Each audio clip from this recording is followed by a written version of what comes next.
మనస్సు మారి రూపాంతరం చెందడం గురించి మనం కొన్ని రోజులుగా ధ్యానం చేసుకుంటున్నాం. అందులో కొన్ని విషయాలు మనం ఏం చూసామంటే, నూతన నిబంధన గురించి, ఆయన యొక్క హృదయము గురించి, ఆయన ఎందుకు మళ్ళీ తన కుమారుని పంపించి ఆయన ఈ నూతన నిబంధన రచించాల్సి వచ్చిందని కొన్ని విషయాలు మనము జ్ఞాపకం చేసుకున్నాం. ఆ నూతన నిబంధన ప్రకారము మన మనస్సు మారకపోతే దేవుడు ఆత్మలో ఉంచిన ఏది కూడా, వాగ్దానాలు ఏవి కూడా అనేక మంది అనుభవించలేకపోతున్నాం అన్నది మనం చూసాం. అలాగే నిన్నటి దినాన మనసు మారడం, రూపాంతరం చెందడం ఎంత ఇంపార్టెంటో కొన్ని విషయాలు గమనించాం. అయితే ఈ మనసు మారి రూపాంతరం చెందుతుండగా దేని గురించి మారాలి, ఏది మనం చూడగలగాలి అనే విషయాల గురించి ధ్యానించినప్పుడు మొట్టమొదటిగా దేవుణ్ణి నువ్వు ఎలాగ చూస్తున్నావో దాని గురించి నీ మనసు మారాలి. ఎందుకంటే దేవుని గురించి నీకు ప్రత్యక్ష జ్ఞానము లేనప్పుడు, దేవుని గురించి నీకు సొంత అనుభవము లేనప్పుడు ఎవరెన్ని చెప్పినా కూడా అది ఒక మాటల్లాగానే మిగిలిపోతాయి, కానీ నీ జీవితంలో దాని ప్రభావం ఉండదు. చాలామంది ఇక్కడ రక్షించబడ్డారని నేను నమ్ముచున్నాను. అనేకులు విశ్వం అంతటా కూడా జీసస్ ఈజ్ ద సేవియర్, ఏసే రక్షకుడు అని చెప్తుంటారు. కానీ అది నువ్వు అనుభవించే వరకు నువ్వు ఆ రక్షణలో నడవలేకపోయారు. అందరూ చెప్తున్నారు. అప్పటి వరకు ఒక కోట్ లాగా నువ్వు చూసావేమో, అప్పటి వరకు రాసిన ఒక ఎక్కడైనా రాతలాగా నువ్వు చూసావేమో, కానీ మొట్టమొదటిసారి నీకు అది అనుభవముగా మారిన తర్వాత నువ్వు రక్షణలో నడవగలిగావు. అలాగే ఈరోజు కనికరము గల దేవుడు అనే మాట విన్నారా మీరు? కనికరము గల దేవుడు అనే మాట గురించి మనము ధ్యానిద్దాం. ఆయన కనికరం ఎలాంటిది, అది చాలాసార్లు క్రైస్తవులుగా మనం వాడుతుంటాం. కనికరం గల దేవుడు, కనికరం ప్రార్థన చేసినప్పుడు కూడా. కానీ దాని యొక్క నిజమైన అర్థం ఏంటి, నూతన నిబంధనలో దాని ప్రకారం మనం ఎలాగ ఆలోచించాలి, దాని ద్వారా మనము ఎక్కడికి నడిపించబడతావు, దేవుడి నుంచి ఎలా పొందుకోగలుగుతాం అనేది మనము చూడగలుగుతాం. చూడండి, రోమీలకు రాసిన పత్రిక 6వ అధ్యాయము 23వ వచనం. Romans chapter 6:1. ఏలయనగా పాపం వల్ల వచ్చు జీతము మరణము, పాపం వలన వచ్చు జీతము. ఇక్కడ వరకు అందరూ చెప్తారు, పాపం చేస్తే ఏమవుతుంది, మరణిస్తారు, పాపం చేస్తే ఏమవుతుంది, దేవుని యొక్క ఉగ్రతకు లోనవుతారు. ఇవన్నీ కూడా మనం విన్నాం. కానీ నేను వాక్యం చెప్పినప్పుడు ఏమన్నాను, వెంటనే ఏం చెప్పకూడదు, దాని తర్వాత దాని ముందు ఏం రాసిందో మీరు చూడాలి. సో అందరూ ఇంకా ఉంది అనండి. ఇంకా ఉంది, చదువుదాం ఇంకేముందో. అయితే ఏంటి, అయితే ఎందుకనగా, కాగా, ఇలాంటి అక్షరాలు లేదంటే ఇలాంటి పదాలు వాడినప్పుడు ఏంటంటే ఆ పైనది కిందది లింక్ ఉంది. ఓకే, వర్షం పడుతుంది కానీ నేను సంఘానికి వచ్చాను. ఓకే, వర్షం పడుతుంది అన్న వరకే విన్నాము అంటే, ఓకే వర్షం పడుతుంది కాబట్టి ఈమె వెళ్ళలేదేమో, వర్షం పడుతుంది కాబట్టి ఎక్కడైనా ఆగిపోయారేమో, ఇలా ఎన్నో రకాలుగా దాని ఆలోచనలు మనం తీసుకోవచ్చు. కానీ నేను సంఘానికి వెళ్ళాను అన్నప్పుడు క్లారిటీ వచ్చింది. ఓహో, వర్షం పడుతుండొచ్చు కానీ అది మాత్రం మమ్మల్ని సంఘానికి తీసుకురాకుండా ఆపలేదు. ఇప్పుడు మొత్తము ప్రత్యక్ష జ్ఞానము దాని గురించి వచ్చింది. On that note actually clap for your self. మిమ్మల్ని మీరు అభినందించుకోవాలి. వర్షం పడినా, వరద వచ్చినా, తుఫాను వచ్చినా 21 రోజులు నన్ను మాత్రం ఆపేది లేదు అనే ధైర్యముగా వస్తున్నారు. చూడండి కొంతమంది. నిజంగా దేవుడు మిమ్మల్ని దేని కొరకు సిద్ధపడుతున్నాడు. హల్లెలూయా. మిమ్మల్ని వాటర్ ప్రూఫ్ చేసేసాడు. ఎలాంటి చలి రాకుండా చలి ప్రూఫ్ చేసేసాడు, జబ్బు రాకుండా జబ్బు ప్రూఫ్ చేసేసాడు. కొంతమంది నాకు తెలిసి ఏదో చలి దేశాలకు వెళ్ళబోతున్నారు అనుకుంటా, ఇక్కడే మీ శరీరాలని ఆయన తయారు చేస్తున్నాడు. వర్షం బాగా ఉండే దేశాలకు వెళ్తున్నారు, అక్కడికి వెళ్ళిన తర్వాత నేను ఇక్కడి నుంచే ప్రిపేర్ చేసి వెళ్తున్నాడేమో. హల్లెలూయా. శరీరాన్ని మీరు సాధన చేస్తున్నారు. హల్లెలూయా. అంటే ఎలాంటి పరిస్థితి వచ్చినా కూడా దేవుడు నీ ముందుంచబోయిన పరిచర్యలో, లేకపోతే దేవుడిని ముందున్న బలమైన కార్యాల్లో నువ్వు బలహీన పడకుండా దేవుడు నీకు ఏదో నేర్పిస్తున్నాడని నేను నమ్ముచున్నాను. హల్లెలూయా. సో ఏంటి ఇప్పుడు, ఏలయనగా పాపం వలన వచ్చు జీతము మరణం. అయితే, అందరూ అయితే అనండి, దేవుని కృపావరము మన ప్రభు అయిన యేసు క్రీస్తునందు నిత్య జీవము. పాపం వల్ల మరణం వస్తుంది కరెక్టే, కానీ దేవుని వలన జీవము కూడా వస్తుందంట. హల్లెలూయా. పాపం వల్ల మరణం వస్తుంది అనేది అందరికీ తెలుసు, కానీ దేవుని వలన జీవం వస్తుంది అనే మాట గురించి ఎక్కువ ధ్యానించరు. ఎంతసేపు పాపం ఏం చేశారు, పాపము ద్వారా నీకేం రాబోతుంది, ఏం పాపం చేసావు దానివల్ల నీకేమైంది, ఏం పాపం చేసావు దానివల్ల, ఎంతసేపు ఏం చేస్తున్నారు, పాపం పాపం పాపం గురించి మాట్లాడడము, పాపము ద్వారా వచ్చే వాటి గురించే మాట్లాడుతున్నారు. కానీ దేవుడు చేసేదాని గురించి మాట్లాడడము తక్కువ అయిపోయింది, దయ్యము చేసేదాని గురించి మాట్లాడడము ఎక్కువైపోయింది. ఎందుకంటే మీరు ఊరికే కృప కృప కృప కృప అంటారంటే, అవును కృప వచ్చింది దేవుని ద్వారా, మరణం వచ్చేది సాతాను ద్వారా. ఎవరి గురించి ఎక్కువ మాట్లాడాలి? దేవుని గురించి మాట్లాడాలి. అందుకే మేము జీవాన్ని గురించి మాట్లాడతాం, అందుకే మేము కృపని గురించి మాట్లాడతాం. హల్లెలూయా. సో ఆయన వలన వచ్చింది నిత్య జీవము.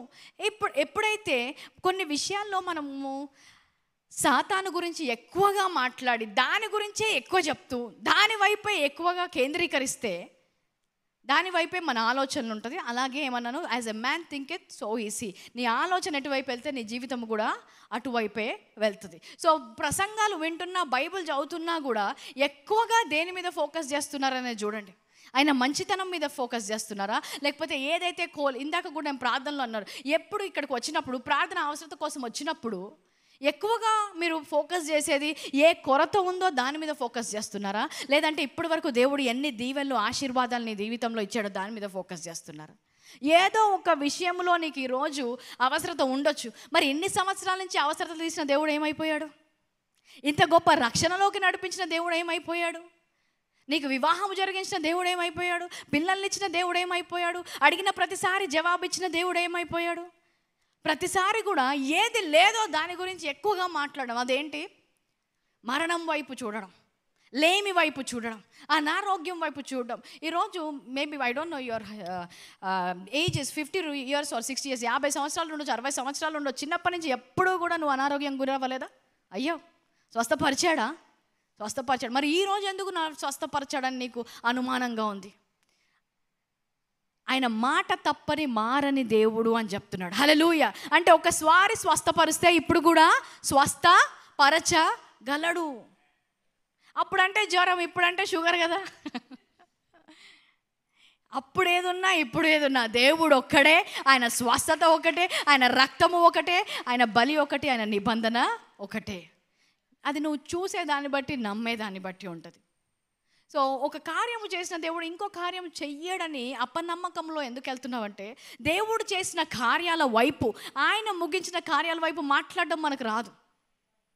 దేవుడు ఏం చేశాడనేది ఎంతమంది ఒకరు చెప్పుకుంటారు? లేదు. ఏం చెప్తారు? రాగానే ఇది కాలేదు, అది కాలేదు, ఇది చేయలేదు, అది చేయలేదు, అది రాలేదు, ఇది రాలేదు. సో దేవుని వైపు చూసి మాట్లాడడము, లేకపోతే దేవుడి గురించి మాట్లాడడము చాలా తగ్గిపోయింది క్రైస్తవుల్లో కూడా.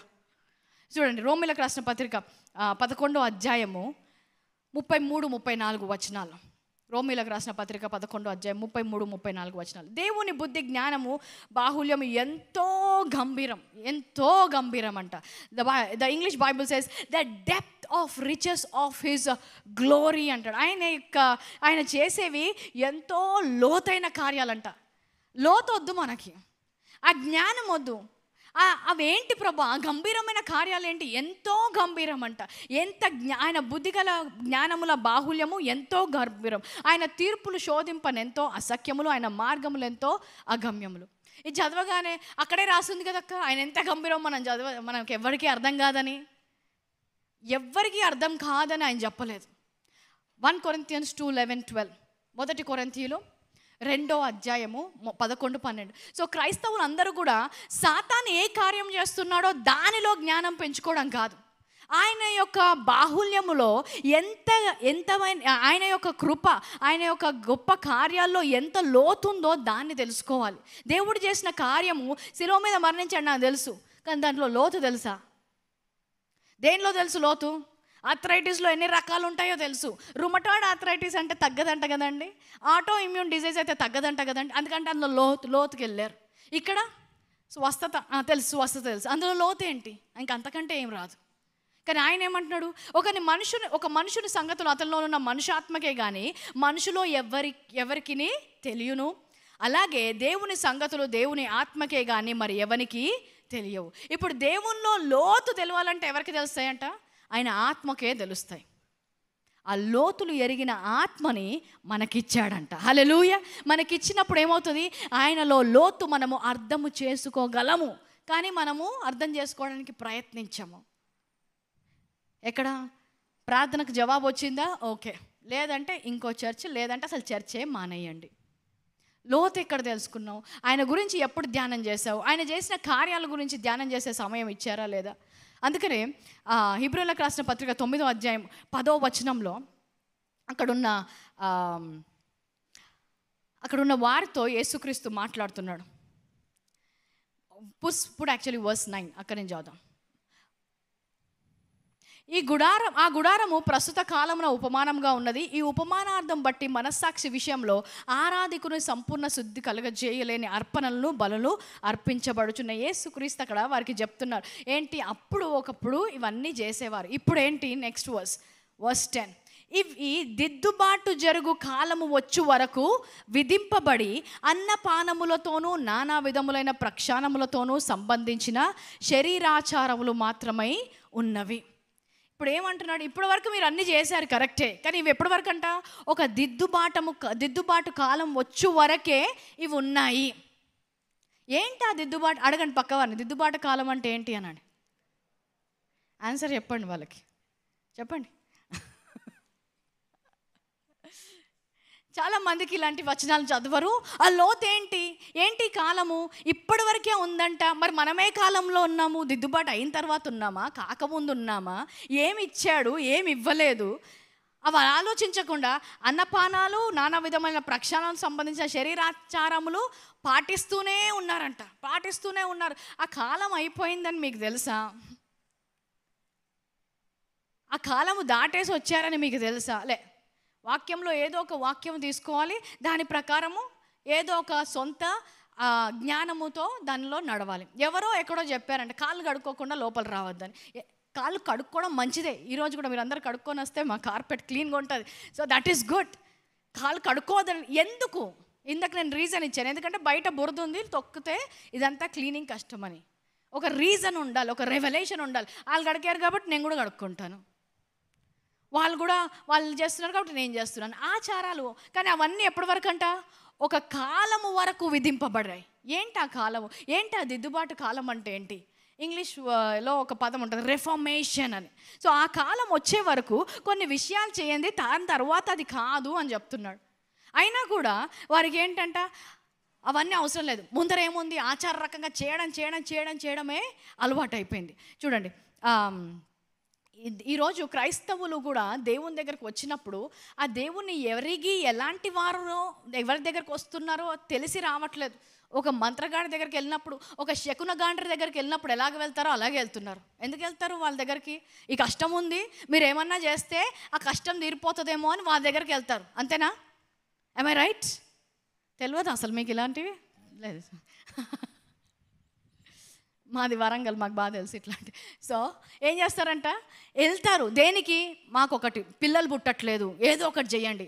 టపీమని ఒకటి తీసి ఇస్తాడు. రాగానే పిల్లలు పుట్టారు, గుడ్, ఓకే. నెక్స్ట్ ఏమైంది? ఎంత ప్రయత్నం చేసినా కూడా మా ఇంట్లో పెళ్ళిళ్ళు అవ్వట్లేదు, ఒకటి తీసి ఇస్తాడు, ఓకే, గుడ్. సో ఇప్పుడు మనం ఏం చేస్తున్నాం? వాడి దగ్గరికి వెళ్ళట్లేదు, దేవుడి దగ్గరికి వస్తున్నాం. నాకు పిల్లలు పుట్టట్లేదు, దేవా ఏదన్నా నువ్వు ప్రార్థనకు జవాబు తీసుకోవాలి, ఇంకెళ్ళిపోవాలి. నెక్స్ట్ ఉద్యోగం రావట్లేదు మళ్ళీ. సో నువ్వేంటి? ఆ వ్యక్తిని వారెలాగో చూస్తున్నారో నీ దేవుని కూడా నువ్వు అలాగే చూస్తున్నావు. కానీ నీ దేవునిలో లోతు ఉందని తెలుసా? నీ దేవుడు అడిగిన దానికంటే మరి ఎక్కువగా ఇచ్చే దేవుడు అని తెలుసా? నీ దేవుడికి ఉన్న శక్తి నీకు తెలుసా? వాళ్ళని ఎలాగ చూస్తావో నీ దేవుని కూడా నువ్వు అలాగే చూస్తుంటే అలాంటి కార్యములే నీ జీవితంలో అనుభవిస్తావు. అందుకే వారికి మనకి తేడా లేదు. వారి కుటుంబంలో కష్టాలుంటే మన కుటుంబంలో కష్టాలే, వారి బిడ్డలకు కష్టాలుంటే మన బిడ్డలకు కూడా కష్టాలే. ఎందుకంటే వారు దేవుని గురించి ఎంత లోతుగా తెలుసో నీ దేవుని కూడా నీకు అంతే లోతు తెలుసు. ఆచారాలు ఎంత తెలుసో నీకు కూడా అంతే ఆచారం. ఏంటి? కష్టం ఉంటే వెళ్ళి దేవుని మొక్కుకోవాలి, అది అందరికీ తెలుసు, అది ఆచారం. మనలాంటి భారతదేశంలో విశ్వాసం అనేది ఏమి కొత్త పదము కాదు. విశ్వాసం అందరూ విశ్వసిస్తారు, కానీ నువ్వు దేంట్లో విశ్వసిస్తున్నావు? అది ఆచారం. శుక్రవారం రాగానే వారానికి ఆరాధించడానికి మందిరానికి ఒకసారి వెళ్ళాలి అని మనకొక్కరికే కాదు, అన్ని మతస్థులు అందరూ విశ్వాసంలో ఉన్నవారికి వాళ్ళకి తెలుసు. ఏంటి? ఏదో ఒక టైంలో వెళ్ళి మొక్కుకొని రావాలి. సో నువ్వు కూడా అదే ఆచారంగా సండే కాబట్టి వెళ్ళి మొక్కుకొని వస్తాను, సండే కాబట్టి దేవుణ్ణి అడుగు వస్తాను, ఏదో ఒకటి ఇస్తాడు, వాళ్ళు లాగానే చూస్తే ఇవన్నీ ఏంటంట ఆచారాలు. అవి ఒక కాలం వరకు ఇజ్రాయేళ్లకు లేదంటే ఇతర మతస్థులకు ఇవ్వబడిన ఆచారం. ఇప్పుడు ఏంటి, దిద్దుబాటు సమయము నీకు వచ్చింది అంట. దిద్దుబాటు సమయం వచ్చినప్పుడు ఇవి మారాలి, ఏదో నూతనంగా జరగాలి, వారిలాగా మనం ఉండకూడదు. మనకు నూతన నిబంధన ఇచ్చాడు, మనకి ఇన్ని వాగ్దానాలు ఇచ్చాడంటే ఏదో డిఫరెన్స్ ఉండాలి కదా. ఆ లోతును అర్థం చేసుకునే ప్రయత్నము మనం చేయకపోవడంతో ఎక్కడి వరకు నిన్ను నువ్వు ఆపుకుంటున్నావో అక్కడి వరకే నువ్వు పొందుకోగలుగుతున్నావు. చూడండి, పాత నిబంధనలో కూడా వారికి ప్రధాన యాజకులు ఉండేవారు. ప్రధాన యాజకుల పని ఏంటంట, ఎవరికి ఎంతమంది అయితే ఆ రోజు పాపం చేస్తారు, ఎంతమంది అంటే అందరూ చేస్తారు పాపాలు కాబట్టి, ఆ దేశంలో ఉన్న వాళ్ళందరూ కూడా వారి పాపాల విషయమై దేవుని దగ్గర క్షమాపణ పొందుకోవడానికి ఏదో ఒక బలి అర్పణ చేసి ఆ రక్తాన్ని తీసుకొచ్చి ప్రధాన యాజకునికి ఇస్తే, ఆ ప్రధాన యాజకుడు లోపలికి వెళ్ళి దేవుని ముందు వీరి కొరకు ఆ పాపము కొరకు వాళ్ళను దేవుని వేడుకొని బయటికి వచ్చినప్పుడు ఆ రక్తం అందరి మీద జల్లినప్పుడు మా పాపం పోయింది అని నమ్మేవారు. ఆ కాలములో ఇంక్లూడింగ్ ప్రధాన యాజకుడు అంటే ఇంక్లూడింగ్ పాస్టర్స్, వారికి ఏం సంబంధం అవసరం లేదు, ఏం వెళ్ళాలి రక్తం ఇవ్వాలి, క్షమాపణ తీసుకొని రావాలి. దాని తర్వాత దేవునితో సహవాసం అనేదే లేదు, అక్కడే ఉండి దేవుని సన్నిధిలో ఆరాధించడం అనేదే లేదు. ఎందుకు వెళ్తారంట, నా పాపం క్షమించబడాలి, నా పాపం క్షమించబడాలి. ఎంతసేపు దేన్ని ఎలివేట్ చేస్తున్నారు, సిన్ కాన్షియస్. నా పాపం అడుగుబడిందా, మనోడు బయటకు వచ్చాడంటే మనందరం బతికాం, పోయాడంటే మనందరికీ కష్టం. సో వీళ్ళందరూ వెయిటింగ్, మన ప్రధాన యాజకుడు వచ్చాడంటే పాపాలు క్షమించబడ్డాయి. Look at this interesting verse. హెబ్రీలకు రాసిన పత్రిక 10వ అధ్యాయము మొదటి 2 వచనాలు చూద్దాం. చూడండి, ధర్మశాస్త్రము రాబోచున్న మేలుల ఛాయ గలదియే కానీ ఆ వస్తువుల నిజస్వరూపము గలది కాదు గనక ఆ యాజకులు ఏటేటా ఎడతెగకుండా అర్పించు ఒకటే విధమైన బలులు వాటిని తెచ్చువారికి ఎన్నడూనూ సంపూర్ణ సిద్ధి కలుగజేయ నేరం. Next verse. అలాగూ చేయగలిగిన ఎడల సేవించు వారికి ఒక్కసారే శుద్ధపరచబడిన తరువాత వారి మనస్సాక్షికి పాప జ్ఞప్తిక ఇకను ఉండదు గనుక వాటిని అర్పించుట మానుదురు గదా. చూడండి, వీళ్ళకి ఏంటంటే ఈ పాపాన్ని తీసుకెళ్ళి ఈ పాపము దోషము కొరకు వారు ఏదైతే రక్తము చిందించారో ఆ రక్తము లోపలికి వెళ్ళి ఆయన మళ్ళీ బయటకు వచ్చారంటే పాపాలు క్షమించబడ్డాయని వారు అనుకునేవారు. సో వారి పాప క్షమాపణ, మేము క్షమించబడ్డాము అనే నిశ్చయత వారికి ఎలాగొచ్చేది, ప్రధాన యాజకుడు చేసిన కార్యము ద్వారా.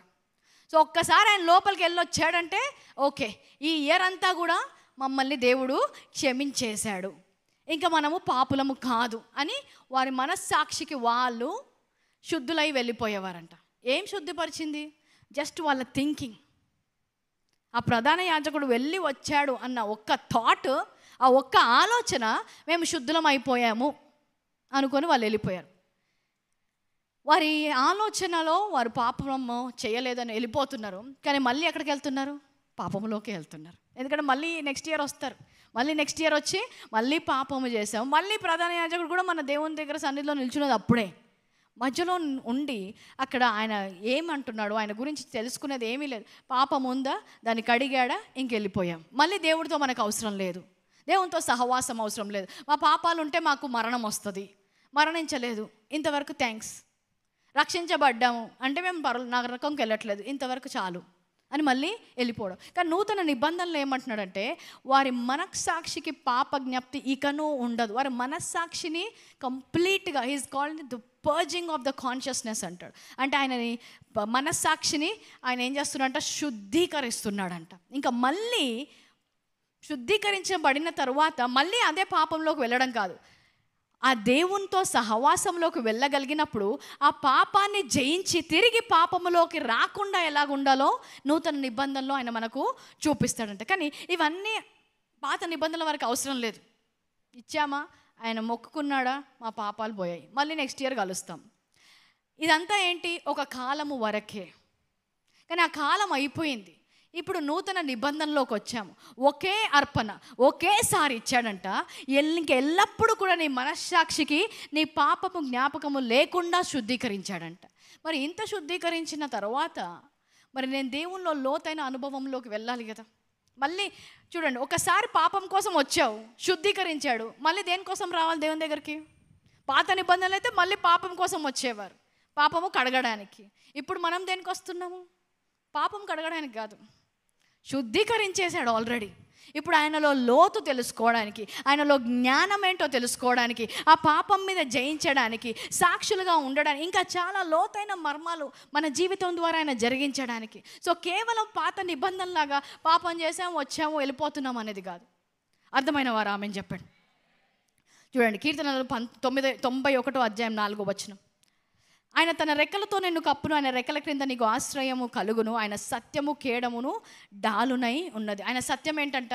కేడము డాలు అయి ఉన్నది. నిన్న మనం గొల్యాతు కథలో మనం నేర్చుకున్నాం ఏంటంటే, ఒక డాలు పట్టుకోవడానికి ఉండరు. యుద్ధంకి వెళ్ళేవాడికి కేవలము ఖడ్గం మాత్రమే కాదు, డాలు కూడా ఉండేది. సో ఖడ్గం ఏంటి? అటాక్ చేయడానికి. డాల్ ఏంటి? ఆపుకోవడానికి. సో ఒక్కొక్కసారి అటాక్ చేస్తున్నప్పుడు ఆ డాలు లేకపోతే ఎదుటి వాని అటాక్ నువ్వు ఆపలేవు. వాడిని నువ్వు అటాక్ చేయొచ్చు, కానీ డాలు లేకపోతే వాళ్ళు కూడా నిన్ను అటాక్ చేయొచ్చు. సో రెండు పట్టుకోవాలంట, ఖడ్గము డాలు. కరెక్టే. ఖడ్గం ఏమంటున్నాడు దేవుని వాక్య ప్రకారం? వాక్యము. వాక్యం పట్టుకొని డిష్ డిష్ డిష్ డిష్ వెళ్ళిపోతున్నావు. కానీ డాలు ఉందా? The Bible says the righteousness is the shield అంటాడు. నీతి మనకు డాలుగా ఉందంట.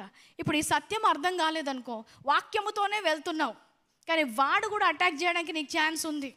ఆ అటాక్ని ఆపాలంటే నూతన నిబంధనలో నువ్వు నీతిమంతుడిగా మారావన్న సత్యము నీకు తెలియదు అనుకో, అటాక్స్ వస్తూనే ఉంటాయి. ఆ రోజు నేను వివరించాను, మళ్ళీ వివరిస్తున్నాను చూడండి. డాలు ఇప్పుడు నీతిని పట్టుకున్నారు. నీతిని పట్టుకున్నప్పుడు అది షీల్డ్ అంట. వాడి చేతిలో ఉన్న వెపన్ ఏంటి? పాపం. పాపము గనక నీలో కనిపిస్తే అది వాడికి ఆయుధంగా మారుతుంది. ఒక వ్యక్తిలో పాపము కనిపిస్తే వాడికి బలం వస్తుంది. ఆ బలముతో, ఆ పాపముతో నీ దగ్గరికి వచ్చినప్పుడు, నేను నీతి అనే డాలు పట్టుకున్నావు అనుకో, ఇంకా పాపము లేదు కదా అక్కడ, వాడికి పవరు పోతుంది. సో వాడు నిన్ను అటాక్ చేయలేడు. ఒక సైడ్ నువ్వు అటాక్ చేయగలుగుతున్నావు ఇస్ వన్ థింగ్, ఇంకొకటి వాడు అటాక్ చేయకుండా నువ్వు కాపాడగలుగుతున్నావు, that is the second thing. Hallelujah. So రెండు విషయాలు జరుగుతున్నాయి. జ్ఞానంలో సత్యంలో నడిచినప్పుడు, వాక్యంలో నడిచినప్పుడు ఏమవుతుంది? నువ్వు అటాక్ చేయడం మాత్రమే కాదు, వాడిని వాడిని కొట్టడం మాత్రమే కాదు, కానీ వాడి దెబ్బలు కూడా నీకు తగలకుండా ఆపుకోగలుగుతున్నావు. There is two sides of it. కొంతమందికి అటాకింగ్ రాదు, డిఫెన్స్ వచ్చి, కొంతమందికి డిఫెన్స్ వచ్చి అటాకింగ్.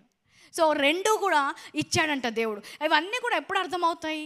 నూతన నిబంధనలో దేవుడు ఎలాంటి వాడో తెలుసుకున్నప్పుడు నీకు అర్థమవుతుంది. మొన్న రీసెంట్గా ఒక అమ్మాయి వచ్చింది, గర్భము కోసం ప్రార్థించమన్నది. ఓకే, ప్రార్థిస్తామన్నప్పుడు ఆమె ఏమందంటే, అక్క అయితే ప్రార్థన కంటే ముందు మీకు ఒకటి చెప్పాలి అని. ఏంటి అని, ఇలాగ వివాహం జరగకముందు ఒక తప్పు అయిపోయింది అది ఇది అని. అవన్నీ ఎందుకు చెప్తున్నావు అంటే, లాస్ట్ టైం ప్రేయర్కి ఒక దగ్గరికి వెళ్ళినప్పుడు ఏమన్నారంటే, నువ్వు తప్పు చేసావు కాబట్టి, వివాహంకి ముందు తప్పు చేసావు కాబట్టి నువ్వు పిల్లల్ని కనలేకపోతున్నావు అని చెప్పారు. సో ఇప్పుడు ఆమెకి దాని గురించి ఏం చేయాలో అర్థం కావట్లేదు. తప్పు చేసింది, దాని గురించి క్షమాపణ పొందుకుంది, దానికి ఏం చేయాలో చేసింది, వివాహం అయింది. ఇప్పుడు పిల్లలు కనాల్సిన సమయంలో ఈ పాపం చేశాను కదా అందుకే నాకు బిడ్డలు పుట్టట్లేదు, ఈ పాపం చేశాను కదా నాకు అందుకే బిడ్డలు పుట్టట్లేదు అంట. పిల్లలు నీ పాపము చేసినందుకో చెయ్యనందుకో కాదు. చూడండి, మలాకి రాసిన పత్రిక, మలాకి 2వ అధ్యాయము, మలాకి 2వ అధ్యాయం 15వ వచనం. మలాకి 2వ అధ్యాయం 15. Yeah, is it? Okay 14 verse 14.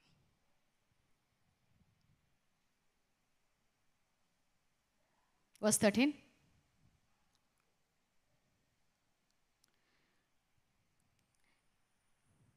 Oh my God.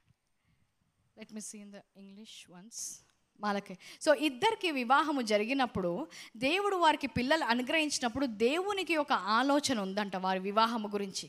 కేవలము నీకు ఉన్న ఆలోచన మాత్రమే కాదు, దేవుడు ఒక జంటకి పిల్లల్ని ఎందుకు ఇవ్వాలనుకుంటున్నాను అనేది దేవుని యొక్క ఆలోచన ఏమై ఉందో చూద్దాం. Let me search in English because I'm not able to find this in Telugu.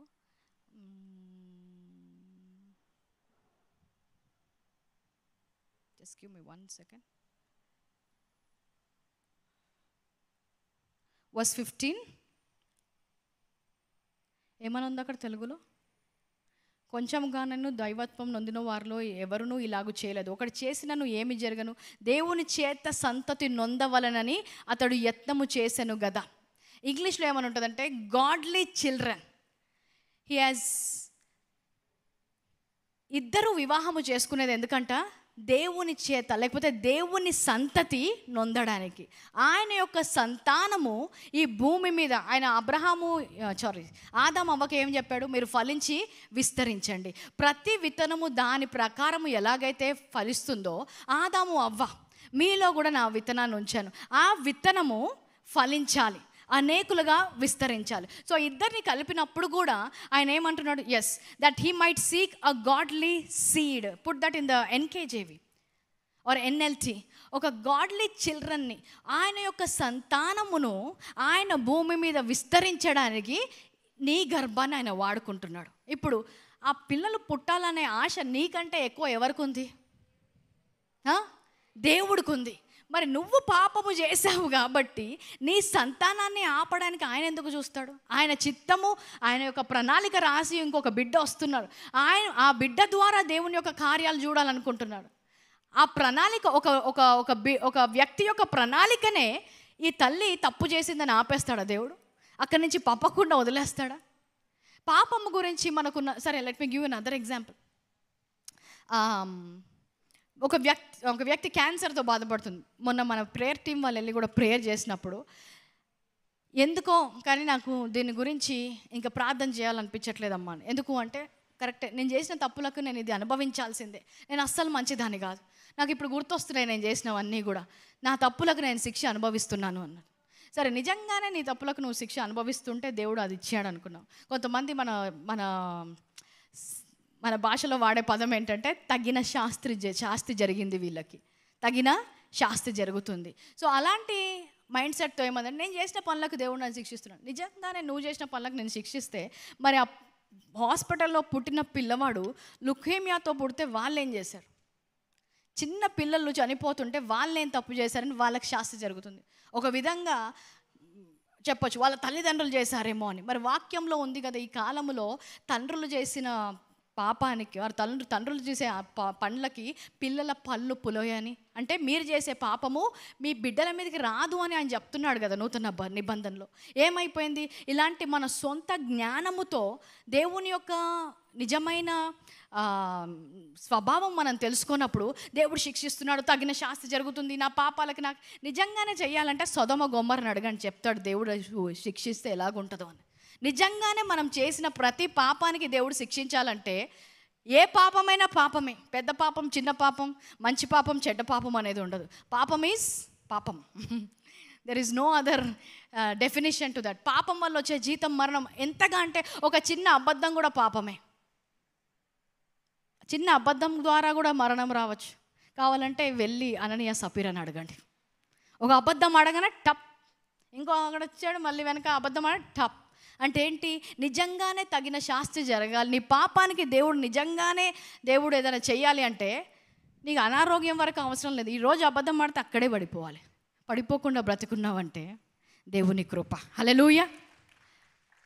ఇతరులది చూసి మీరు డోంట్ కవెట్ అంటాడు, దాన్ని ఆశించకూడదు. పక్కవాడు ఫోన్ కొనగానే లేటెస్ట్ మోడల్ ఎంత బాగుంది అని పడిపోవాలి, చనిపోవాలి అక్కడే. బైక్ కొన్నాడు, ఏం బైక్ అని ఇక్కడ చనిపోతున్నారు ఎవరైనా. నిజంగానే దేవుడు మనకు తగిన శాస్తి చెయ్యాలి అంటే ఈరోజు ఎవ్వరు కూడా బ్రతికుండేవారు కాదు. అందరూ పాపము చేసి ఆయన పొందే మహిమను పొందలేకపోతున్నారు, ఎవ్వరు కూడా బతికేలేరు. కానీ నీ దృష్టిలో ఏంటి? నువ్వు జస్ట్ బయటపడలేదు అంతే. వాళ్ళు చాలా పాపం చేశారు, అందుకే వాళ్ళకి అనారోగ్యం వచ్చింది, నేను కొంచెమే పాపం చేశాను కాబట్టి నేను బ్రతుకున్నాను. ఇది ఎక్కడి నుంచి వచ్చింది? ఈ జ్ఞానం నీ సొంత జ్ఞానముతో వచ్చింది. ఏ పాపమైనా పాపము మరణాన్నే తీసుకొస్తుంది. ప్రతి ఒక్కరు కూడా మరణానికి పాత్రులయ్యారు. ఇలాంటి సొంత జ్ఞానముతో, వారికి ఉన్న ఆచారాలతో మేమే బెటర్, వాళ్ళు మాకంటే తక్కువ అని ఒక గ్రూప్ తిరిగేది ఆ కాలంలో కూడా. యేసుక్రీస్తు కాలంలో పరిసయ్యులు, శాస్త్రీయులు అని ఉండేవాళ్ళు. Matthew chapter 23 verse 23. డీప్ వెళ్దామా ఈరోజు? అది మీ ఫేస్లో నాకు కనిపించాలి, అప్పుడు వెళ్తాను. లెట్స్ గో డీప్ అనండి. Matthew chapter 23:20. అయ్యో వేషధారులైన శాస్త్రులారా, పరిసయ్యులారా, మీరు పుదీనాలో, సోపులో, జీలకర్రలోను 10వ వంతు చెల్లించి ధర్మశాస్త్రంలో ప్రధానమైన విషయాలను అనగా న్యాయమును, కనికరమును, విశ్వాసమును విడిచిపెడితిరి. వాటిని మానక వీటిని చేయవలసి ఉండెను. యేసుక్రీస్తు వారి దగ్గరికి వెళ్ళి చెప్తున్నాడు, అస్సలు విషయాలు వదిలేస్తారు మీరు, ఉట్టుట్టి అన్నీ పట్టుకుంటాడని. నా భాషలో చెప్పాను. అక్కడ ఏంటంటే ముఖ్యమైన ప్రధాన విషయాలను వదిలేసి పుదీనా గురించి, సోంపు గురించి, జీలకర్ర వీటి గురించి మాట్లాడతారేంటి? నెక్స్ట్ వర్స్ చదవండి, వర్స్ 24. అందులైన మార్గదర్శకులారా, దోమ లేకుండానట్లు వడియగట్టి వంటను మృంగువారు మీరే. Jesus in Savage mode. ఏంటంట, దోమ రావద్దని వడగడుతున్నారంట, కానీ మింగినప్పుడు వంటని మింగుతున్నారంట. ఆచారాలు పైన ఉన్న ఇది చెప్తున్నారు, అస్సలు విషయం మర్చిపోతున్నారు. ముఖ్యమైనది ఏంటో మర్చిపోతున్నారు. ముఖ్యమైనది ఏంటి, దాని అవసరం లేదు, దోమలు కావాలి, వంటలు వదిలేస్తున్నారు. ముఖ్యమైన వాటిని వదిలేస్తారేంటి అంటున్నాడు. వర్స్ 23 మళ్ళీ పెట్టండి. ఆయన ఏమంటున్నాడు, ధర్మశాస్త్రములో ప్రధానమైన విషయాలు, ధర్మశాస్త్రంలో ప్రధానమైన విషయం ఏంటో వాళ్ళకి తెలుసా? అందుకనే పౌలు వచ్చి ప్రధానమైన విషయాలు చెప్తుంటే వాళ్ళకి నచ్చట్లేదు. ఎందుకంటే పౌలు ఏమంటున్నాడు, ధర్మశాస్త్రమే పాపమునకు మూలం అనగానే వీళ్ళందరికీ అసలు ఏం మాట్లాడుతున్నాడు పౌలు? ఫస్ట్ పౌలుని పంపించాడు చర్చిలోంచి అంటారు. యేసుక్రీస్తు వచ్చినప్పుడు కరెక్టే, ధర్మశాస్త్రంలో ప్రధాన విషయమైన మనం ఏం జ్ఞాపకం చేసుకోవాలి తెలుసా? ధర్మశాస్త్రము దేవుడు ముగించేశాడు. Hallelujah. Can I have that verse? The law is fulfilled. అది ముఖ్యమైన విషయం. ధర్మశాస్త్రంలో ఈరోజు మీరు తెలుసుకోవాల్సిన ముఖ్యమైన విషయం పదాజ్ఞలు కాదు. ధర్మశాస్త్రంలో మీరు తెలుసుకోవాల్సిన ముఖ్యమైన విషయం ఏ కలర్ వేసుకోవాలి, ఎక్కడికి వెళ్ళాలి, ఏ రోజు తినాలి, ఏ రోజు తినొద్దు, ఎక్కడ కడుక్కోవాలి, ఎప్పుడు ఎలాగ ఉండాలనేది కాదు. ధర్మశాస్త్రంలో ముఖ్యమైన విషయం ఏంటంటే క్రీస్తులో ధర్మశాస్త్రము నెరవేరబడింది. హల్లెలూయా. ఈరోజు నువ్వు చేయలేని కార్యం ఆయన చేశాడు. ఎగ్జాంపుల్ చెప్తా వినండి. అంతమందికి రికార్డ్స్ ఉండేవా మీకు? ఎగ్జామ్స్ రాయడంటే రికార్డ్ మార్క్స్ కూడా కన్సిడర్ చేసేవాళ్ళు కదా. ఎగ్జామ్ రాయడానికంటే మళ్ళీ రికార్డ్ సబ్మిషన్. ఈ రికార్డ్ సబ్మిట్ చేయకపోతే మార్క్స్ పోతాయి. అందరికీ కొంతమందికి ఉండుంటుంది ఈ అనుభవం. మీరు రికార్డ్ టైంకి రాయలేకపోయారు, జ్వరం వచ్చిందో ఏదో అయింది, సబ్మిషన్ డేట్ వస్తుంది. ఏం చేస్తారు? ఒక్కొక్కసారి సహాయం తీసుకుంటారు. మా దగ్గర కూడా మెడికల్ కాలేజ్లో ఒకడు ఉండేవాడు, షారుఖ్ ఖాన్. అనాటమీ బొమ్మలన్నీ వేయాలంటే ఇంత పెద్ద రికార్డ్ ఉండదు. చదవలేకపోతున్నామంటే మళ్ళీ రికార్డ్ ఒకటి కంప్లీట్ చేయాలి, అన్ని డ్రాయింగ్ చేయాలి. వీళ్ళు మా దగ్గరకు వచ్చి 500 ఇస్తే రికార్డ్ అంతా రాసిచ్చేవాడు. రాసి మేము సబ్మిట్ చేస్తే సైన్ చేసి ఏదో 10 మార్క్స్ 5 మార్క్స్ వేసేవారు. సో మీకు మీ బదులు ఎవరైనా రికార్డ్ రేస్ సబ్మిట్ చేశారనుకోండి, ఆ రికార్డ్ చూసి ఓకే దానికి మార్క్స్ వేశారు, ఆ టర్మ్కి లేకపోతే ఆ సంవత్సరానికి ఆ మార్క్స్ అయిపోయాయి. ఇప్పుడు నువ్వు సమ్మర్ హాలిడేస్లో కోలుకొని నా రికార్డ్ నేను రాయలేదు, నేను రాస్తాను అని మొదలుపెట్టావనుకో, ఎందుకు రాస్తున్నావు? ఎవరి కోసం రాస్తున్నావు? ఆ మార్క్స్ కూడా ఇచ్చేశారు ఆల్రెడీ. ఇప్పుడు రాసి ఎవరికి సబ్మిట్ చేస్తావు? ఇప్పుడు అలాగుంటుంది నువ్వు ధర్మశాస్త్రం పాటిస్తుంటే. ఏ రూల్స్ పాటిస్తున్నావు? ఎవరి కోసం పాటిస్తున్నావు? నువ్వు పాటించడం ద్వారా నీకు ఏం రాబోతుంది? క్రీస్తు నీ కోసం అది సమాప్తి చేశాడు. రావాల్సిన అన్నీ కూడా ఆయన ఇచ్చాడు. సమస్తము నీ కోసము ఆయన శిలువ మీద తీసుకొని ఈరోజు నిత్య జీవం ఇచ్చాక నేను ఇప్పుడు మళ్ళీ చేసి చూపెడతాను అంటే నవ్వు వచ్చింది. ఈరోజు రికార్డ్ గురించి చెప్పినప్పుడు మన లైఫ్లో కూడా అలాగే ఉంటుంది. పరిశీలన శాస్త్రాలను చూసినప్పుడు కూడా దేవుడు అదే చెప్పడానికి చూస్తున్నాడు. అసలు ఇంపార్టెంట్ విషయం పౌలు చెప్పినప్పుడు కూడా అదే. అస్సలు ఇంపార్టెంట్ విషయం వదిలిపెట్టేస్తున్నారు మీరు. ఏంటి? అది క్రీస్తు సమాప్తి చేశాడు. దాని తర్వాత ఇంకా లోతైన విషయాలు ఉన్నాయి, మీరు మళ్ళీ అక్కడికి ఎందుకు వెళ్తున్నారు అంటున్నారు. అవన్నీ అవసరం లేదు. ఏం కావాలి? లేదు ఆచారం, జీలకర్ర, సోంపు ఎక్కడ ఉంది? పుదీనా 10th తీసావా? ఏది వేసావా? సబ్బాత్ పాటించావా? ఇదే అస్సలైంది మర్చిపోతున్నారు, ముఖ్యమైనది మర్చిపోతున్నారు, ప్రధానమైనది మర్చిపోతున్నారంట. Hebrews chapter 8:13. Hebrews chapter 8:13 amplified ఇంగ్లీష్లో పెట్టండి ఒక్కసారి దిస్ వన్ వర్స్.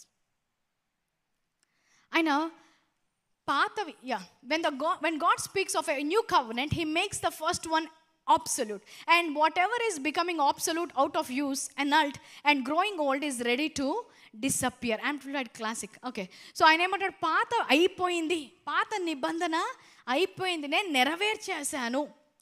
చూడండి మళ్ళీ ఒక్కసారి కొత్తగా ఎవరైనా చూస్తే చెప్తున్నాను. పాత నిబంధన అయిపోయిందంటే బైబిల్లోని పాత నిబంధనగా ధర్మశాస్త్రం ఆ దేవునితో మోషేకున్న ఒడంబడిక అయిపోయింది.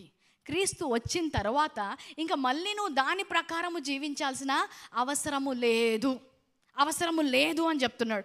అయితే ఈ రెవల్యూషన్ కొత్తది లోతుగా వచ్చింది ఏదో అది తీయరు. ఇదేమంటాడు, వెళ్ళిపోవడానికి it's ready for disappear and dispense with all together.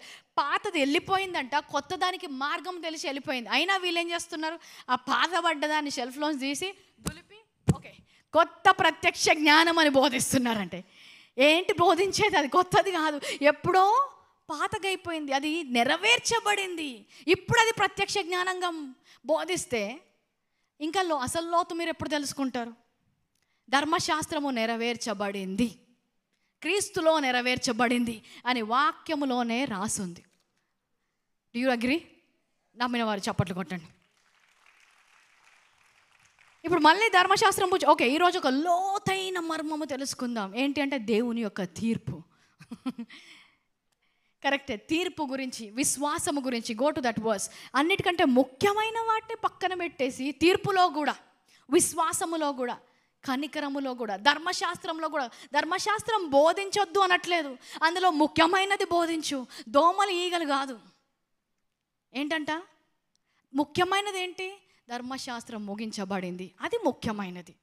ధర్మశాస్త్రము రాబోచున్న క్రీస్తును చూపిస్తుంది, అది ముఖ్యమైనది. ధర్మశాస్త్రము మనకు బాలశిక్షగా ఉంది, ఇప్పుడు మనం అక్కడి నుంచి పైకి వెళ్ళాం, అది ముఖ్యమైనది. నువ్వు దాని నుంచి నూతనమైన స్థానంలోకి వెళ్ళావు, అది ముఖ్యం, అది బోధించట్లేదు. అర్థమవుతుందా?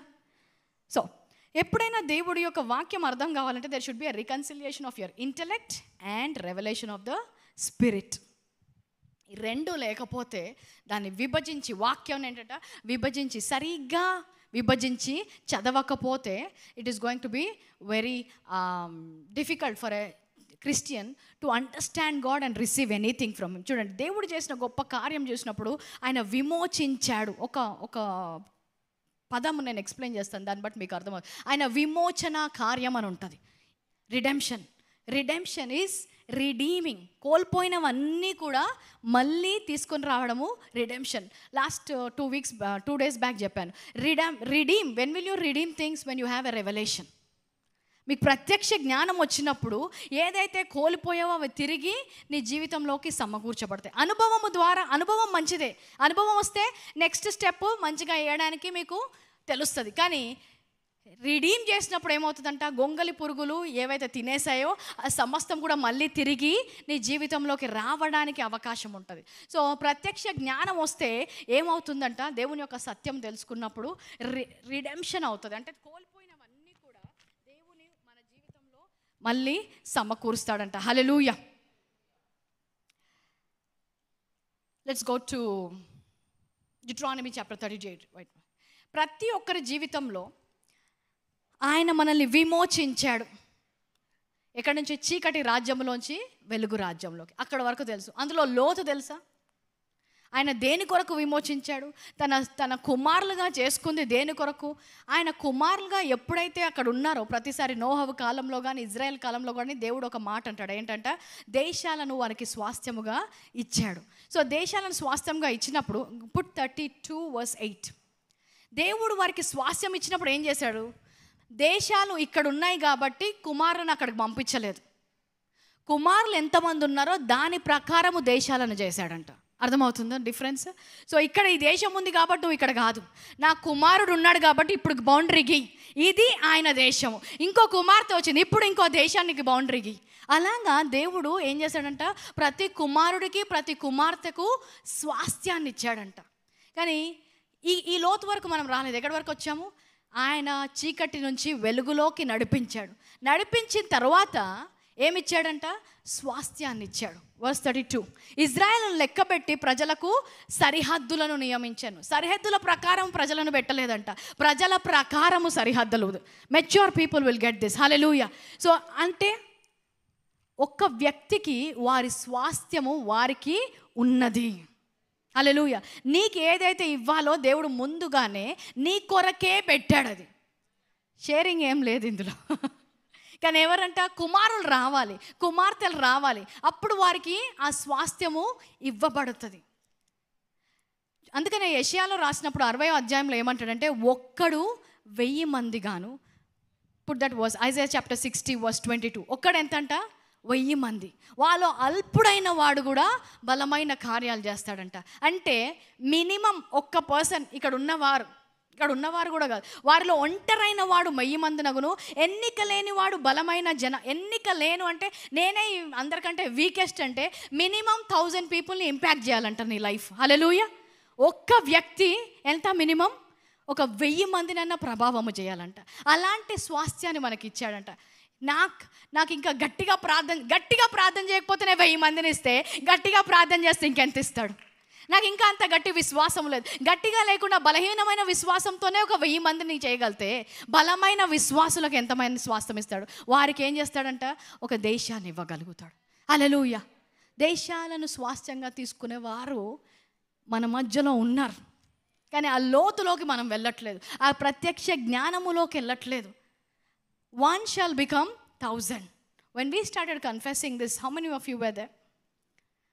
సంఘం స్థాపించినప్పుడు పాస్టర్ గారు ఎప్పుడు ఈ ఉదాహరణ చెప్తారు. మేము స్టార్ట్ చేసినప్పుడు ఇద్దరంగానే ఉన్నాం, ఎవ్వరు లేరు మాకు తెలిసిన వారు అని కన్ఫెషన్ చేస్తాము. ఇప్పుడు ఒక్కరం ఎంత అయ్యాము? 1000 మంది అయ్యాం. హల్లెలూయా. ఇప్పుడు మీరు ఎంతమంది కాబోతున్నారు? ఈ 1000 మంది ఎంతమందిని చేయబోతున్నారు? ఎప్పుడు చేయగలుగుతారు? ప్రత్యక్ష జ్ఞానం వచ్చి ఆ లోతులో ముఖ్యమైన విషయాలు అర్థం చేసుకోవాలి. వాక్యంలో ఏది ముఖ్యమైనవో అవి పక్కన పెట్టి ఏవేవో తీసుకుంటే ఏమవుతుంది? పరిసయ్యుల్లాగా ఆచారాలకే మిగిలిపోతారు అంటుండ్రు. ఇప్పుడు ఇందులో కూడా okay, I'm getting late, so I jump directly. ముఖ్యమైన విషయాలు, go back to that verse. ముఖ్యమైన విషయాలు ఏమన్నాడు? ధర్మశాస్త్రములో ముఖ్యమైన విషయం ఒకటి చూసాం మనం, న్యాయము, కనికరము, విశ్వాసము. ఓకే, నీతిమంతుడు, న్యాయమంతుడు, అవన్నీ బాగానే ఉన్నాయి. కనికరము గురించి ఒక్క విషయం మనం ధ్యానించుకొని ప్రార్థనలోకి వెళ్దాం. ఆయన కనికరము గల దేవుడు. యోహాను రాసిన పత్రిక 6వ అధ్యాయం 37వ వచనం. యోహాను రాసిన పత్రిక 6వ అధ్యాయం 37వ వచనం. తండ్రి నాకు అనుగ్రహించు వారందరూ నా యొద్దకు వత్తురు, నా యొద్దకు వచ్చు వారిని నేను ఎంత మాత్రము బయటికి త్రోసి వేయను. ఈ వాక్యం చదివినప్పుడు అందరూ దేని గురించి అనుకుంటారంటే రక్షణ. దేవుని దగ్గరకు వచ్చి రక్షించు ప్రభు అంటే అందరినీ రక్షిస్తాడు. సో రక్షణ తర్వాత ఈ కనికరం ఉండదేమో అనుకుంటారు. నిజం చెప్తున్నానా? రక్షణ తరువాత దేవుని కనికరము మారిపోతుంది. రక్షించే వరకు ఎలాంటి పాపి వచ్చి దేవుణ్ణి అడిగినా కూడా దేవుడు చేర్చుకుంటాడు. కానీ రక్షించబడిన తరువాత మనం ఏమన్నా పాపము చేస్తే దేవుడు ఆ కనికరముతో మనము చూడడం. హల్లెలూయా. లేచే ఉన్నారా? ఈ గ్లూమినెస్లో ఒకసారి నిల్చుందాం అందరం. Let's read the verse together. Verse 38, 38వ వచనం చదువుతాం చూడండి. అందరం కలిసి చదువుతాం. నా ఇష్టమును నెరవేర్చుకొంటకు నేను రాలేదు, నన్ను పంపిన వాని చిత్తము నెరవేర్చుటకే పరలోకము నుండి దిగి వచ్చి తిని. వర్స్ 39, ఆయన నాకు అనుగ్రహించిన దాని అంతటిలో నేనేమీ పోగొట్టుకొనక అంత్యదినము దాన్ని లేపుటయే నన్ను పంపువని చిత్తమై ఉన్నది. వర్స్ 40, కుమారుని చూచి ఆయన యందు విశ్వాసముంచు ప్రతివాడును నిత్య జీవము పొందుటయే నా తండ్రి చిత్తము, అంత్యదినమున నేను వానిని లేపుదును. ఎవరంట? ప్రతివాడును. అందరూ చెప్పండి, ప్రతివాడు అనండి. ప్రతివాడు. హల్లెలూయా. కూర్చుందాం. ప్రతివాడుకి నిత్య జీవం ఇవ్వడానికి వచ్చాడంట. ఎవరిని కూడా తృణీకరించడానికి ఆయన రాలేదు. త్రోసేయాలి అనే ఆలోచన ఎవరి గురించి కూడా ఉండదంట. ఎవరు వచ్చినా కూడా వారికి నిత్య జీవం ఇవ్వాలి, ఎవరు వచ్చినా కూడా వారికి కనికరము చూపెట్టాలి, ఎవరు వచ్చినా కూడా వారిని చేర్చుకోవాలి అనడానికే నేను వచ్చాను, కానీ త్రోసివేయడానికి నేను రాలేదు అంటున్నాడు. దేవుడు త్రోసివేయడానికి రాలేదు అని చెప్పినప్పుడు ఆయన సన్నిధిలోంచి నన్ను దూరం చేశాడేమో అన్న ఆలోచన మనకెందుకు వస్తుంది? ఆయన పంపిన కార్యమే ఏంటంట? అందరినీ తీసుకోవడానికి, ప్రతి ఒక్కరిని చేర్చుకోవడానికే వచ్చాను, ఎవరిని కూడా త్రోసివేయడానికి నేను రాలేదు అంటున్నాడు. రీసెంట్లీ ఒక చాలా భయంకరమైన విషయము విన్నాను నేను. ఏంటి అంటే ఒక అమ్మాయి వివాహము జరగకుండానే గర్భవతి అయింది. గర్భవతి అవ్వడంతో చర్చ్కు అలాగే రావడం మొదలు పెడితే ఆ స్త్రీ చర్చ్కి రావద్దు అని పెద్ద గొడవ చేసి చర్చ్లోంచి బయటికి పంపించేశారు. ఎందుకు అంటే ఇలాంటి వ్యక్తులు మన దగ్గర ఉండదు అని. సరే, నా ప్రశ్న, అదే స్త్రీ అబార్షన్ చేసుకొని వచ్చి కూర్చుంటే ఏం చేసేవారు? బయటికి గర్భం కనబడుతుంది కాబట్టి తోసేశారు. అబార్షన్ చేసుకొని వచ్చి కూర్చుంటే ఏం చేసేవారు? అబార్షన్ చేసుకొని ఎంతమంది అక్కడ కూర్చున్నారు మీకు తెలుసా? ఎందుకు? చూసేదాన్ని బట్టి మీరు జడ్జి చేస్తున్నారు. త్రోసేయండి, త్రోసేయండి, త్రోసేయండి, త్రోసేయండి, బయట చూసేదాన్ని బట్టి త్రోసేస్తున్నట్ట. కానీ ఎవరు చూడకపోయినా దేవుడు చూస్తున్నాడు కదా ఆ వ్యక్తులని. మరి ఆయనైతే అంగీకరిస్తున్నాడు కదా, ఆయనైతే తీసుకొని రమ్మంటున్నాడు కదా, ఆయనైతే చేర్చుకుంటున్నాడు కదా. వారు రావద్దు సంఘంలోకి, వీరు రావద్దు సంఘంలోకి ఎవరు రావాలి రావద్దు అనేది నువ్వు నేను ఎలాగ నిర్ణయిస్తాం? దేవుడు నిర్ణయించాడు. హల్లెలూయా. ఎంత ఎక్స్ట్రీమ్కి వెళ్ళిపోతారంటే ఒక్కొక్కసారి సంఘంలోంచి వెళ్ళిపోతే వారుగా అదర్ సైడ్ ఆఫ్ ఇట్ ఎవరికైనా నచ్చకుండా సంఘంలోంచి సంఘం వదిలేసి వెళ్ళిపోయింది. ఇప్పుడు ఎట్లా నాశనం అవుతారో చూడండి వాళ్ళంట. ఏంటి, సంఘాన్ని వదిలి వెళ్ళిపోతే నాశనం అయిపోతారు. నువ్వా వాళ్ళ కోసం ప్రాణం పెట్టింది దేవుడా? నీ రక్తం ఇచ్చుకొన్నాడా, దేవుని రక్తం ఇచ్చుకొన్నాడా? నిన్ను వదిలేసిపోతే ఆయన రక్తాన్ని వ్యర్థపరిచి వారిని నాశనం చేస్తాడా? అంటే ఆయన కనికరము ఎలాగ నువ్వు జడ్జి చేస్తున్నావు? ఆయన తీర్పును ఎలాగ జడ్జి చేస్తున్నావు? ఆన్ ది అదర్ సైడ్ మేము ఎవరైనా వెళ్ళిపోతే మీరు భయపడాల్సిన అవసరం లేదు, బాధపడాల్సిన అవసరం లేదు. వారు మా గురించి ఏం చెప్తారని బాధపడాల్సిన అవసరం. ఒక్కరు వెళ్ళిపోతే ఇద్దరు వస్తారు. హల్లెలూయా. 10 మంది వెళ్ళిపోతే 100 మంది వస్తారు. ఎందుకు? అది పిలుపు కాబట్టి, పెట్టుకుందే అనేకులకు బోధించడానికి. వాళ్ళు వెళ్ళిపోయారు, వీళ్ళు వెళ్ళిపోయారు అని బాధపడడానికి కాదు. ఆయన కనికరము గల దేవుడు అనేది మనము బోధించకపోతే ఎంతమంది. సో ఆ అమ్మాయి ఏం చేసిందంటే వెలగొట్టినందుకు వెళ్ళిపోయి వాళ్ళ ఫ్రెండ్స్తో ఉండడం మొదలెట్టింది. వాళ్ళ ఫ్రెండ్స్ చేర్చుకున్నారు, డెలివరీ చేశారు, పాప పుట్టింది, పీజీలో ఉంటుంది. చర్చికి రమ్మని ఫోన్ చేస్తే నేను ఎందుకు రావాలి? సంఘం వెలగొట్టింది, నా స్నేహితులు చేర్చుకున్నారు. సో ఇప్పుడు ఏంటి, దేవుడు వద్దన్నాడు, దయ్యాలు చేర్చుకున్నాయి. అంటే దయ్యాలే కనికరం గలవాయి అయిపోయాయి దేవుని కంటే. ఎందుకు? మనము దేవుని కనికరం తెలియక, మనము దేవుని కనికరం గురించి బోధించే విధానం బట్టి దేవుని గురించి అలాంటి జ్ఞానము కలిగి ఈరోజు అనేక విశ్వాసులు సంఘములోకి రావట్లేదు. నువ్వు అవన్నీ పెట్టుకొని సంఘంలోకి ఎలా వస్తావు? ఇవన్నీ పెట్టుకొని సంఘంలోకి ఎలాగ వస్తావు? ఇది నీ సంఘము కాదు, ఇది దేవుని సంఘం. ఆయన ఆయన రక్తాన్నిచ్చి, ఆయన ప్రాణాన్నిచ్చి విలువ పెట్టి కొన్న సంఘము. వారిని వీరిని జడ్జ్ చేస్తావు, బాగానే ఉంది. ఒక్కసారి అమ్మ టార్చ్ తీసి ఆ బ్రదర్ హార్ట్లో వేయండి ఒకసారి. ఆయన కనికరం ద్వారా నేను కప్పుతున్నందుకు ఇతరులను నువ్వు వేలెత్తి చూపెట్టాల్సిన అవసరం లేదు. ఈరోజు ఎవరి విషయంలోనైనా దేవుడు కనికరము చూపెట్టకపోతే మనం ఎవరం కూడా ఇక్కడ ఉండేవారం కాదు. ఏ తప్పు చేయకుండా నేను ఇక్కడ కూర్చున్నానని చెప్పే ధైర్యం ఎవ్వరికీ లేదు. నేను ఇందాక చెప్పాను, ఒక చిన్న అబద్ధం ఆడినందుకు అననీయ సఫీర్ అక్కడే చనిపోయారంట. జస్ట్ నీ మీద టార్చ్ పడనందుకు, జస్ట్ నిన్ను విప్పనందుకు నువ్వు పరిశుద్ధులాగా వేరే వాళ్ళు నీచుల్లాగా చూడాల్సిన అవసరం లేదు. ఆయన కనికరము దేవుడు, ఆయన అందరినీ చేర్చుకుంటాడంట. ఆయన త్రోసేసే దేవుడు కాదు. ఎంత భయంకరమైన పాపి వచ్చినా ఆయన దగ్గరికి ఎలాంటి వాళ్ళు వచ్చారు? వేశ్యలు వచ్చారు. ఆమె ఏంటి ముట్టుకుంటుంది? చీచి, యేసుక్రీస్తుని ముట్టుకుండే ఏంటి? వాళ్ళ దగ్గరికి ఏంటి? ఎవరన్నారు? అది దేవుడు అన్నాడు. ఎప్పుడైనా రండి, ఎవరైనా రండి, ఎవరి దగ్గరైనా కూర్చుంటాను, ఎవరితో అయినా సహవాసం చేస్తాను, ఎలాంటి పరిస్థితి నుంచి వచ్చినా కూడా నేను మీతోనే ఉంటాను. నేను ఎవరిని కూడా త్రోసివేసే దేవుణ్ణి కాదు. అంత మాత్రమే కాదు, వచ్చిన వారికి ఏం చేస్తాడంట? నిత్య జీవాన్ని ఇస్తాడంట. హల్లెలూయా. సో నువ్వు ఎక్కడ పడిపోయి వస్తే పర్వాలేదు, అక్కడి నుంచే మొదలెడదాం కథ అంటాడు. హల్లెలూయా. మళ్ళీ పడిపోయినట్టే పర్వాలేదు, మళ్ళీ వస్తాను నీ దగ్గరికి. మళ్ళీ పడిపోతూనే ఉంటాడు, నువ్వు నడిచేదాకా నీతోనే నడుస్తా అంటాడు. ఎన్నిసార్లు పడిపోతే ఏముంది, నేను ఉన్నా కదా, నేను ఎత్తుకుంటాను, నేను తీసుకెళ్తాను. నీకు గనక నడవడానికి కూడా ఇంకా శక్తి లేదు, నేను ఈ జీవితం జీవించలేకపోతున్నా అంటే అంట ఆయన హత్తుకొని, ఆయన ఎత్తుకొని తీసుకెళ్తాడంట. హల్లెలూయా. అంత కనికరం ఈయన ఆ రోజుల్లో. అందుకనే నూతన నిబంధన యొక్క జ్ఞానము లేకపోతే అబ్రహాము, ఇస్సాకు దేవుడు తీర్పు, అలాంటి దేవుడిని నువ్వు ఆరాధించట్లేదు ఈరోజు. హల్లెలూయా. ఆయన ఏంటంట, ఎన్నిసార్లు వచ్చినా కూడా ఆయన స్వీకరించే దేవుడు, నిన్ను అర్థం చేసుకునే దేవుడు. నీ సొంత వారు కూడా అర్థం చేసుకోకపోవచ్చు, ఈరోజు ఆయన నిన్ను అర్థం చేసుకుంటాడు, తప్పకుండా అర్థం చేసుకుంటాడు. ఎలాంటి స్థితిలోకి వెళ్ళినా. ఒక్కొక్కసారి కౌన్సిలింగ్స్లో మాకే అర్థం, మై గాడ్ ఏంటి ఇలాంటి మనిషి అనుకుంటాం, ఏంటి ఇంత భయంకరంగా ఉంది, ఏంటి ఇంత భయంకరంగా ఆలోచిస్తున్నారు, ఏంటి ఇంత, ఒక్కొక్కసారి మాకే అర్థం కాదు. కానీ మనుషుల కంటే గొప్పవాడు దేవుడు. హల్లెలూయా. మాకు అర్థం కాకపోయినా దేవుడు కనికరము గల దేవుడు కాబట్టి ఈరోజు నీ జీవితంలో ఏం వెళ్తున్నావో తెలుసు. ఆయన స్వీకరించడానికి ఉన్నాడు. త్రోసి వేయడానికి నేను రాలేదు అంటున్నాడు. నిత్య జీవం ఇయ్యడానికి నేను వచ్చాను. కాబట్టి నీవు ఎక్కడ పడిపోయినా నీకేం సహాయం కావాలో నన్ను అడుగు, నేను ఇస్తాను అంటున్నాడు.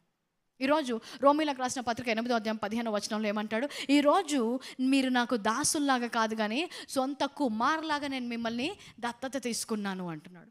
కుమారుల్లాగా ఆయన దగ్గర ఉన్నామంట.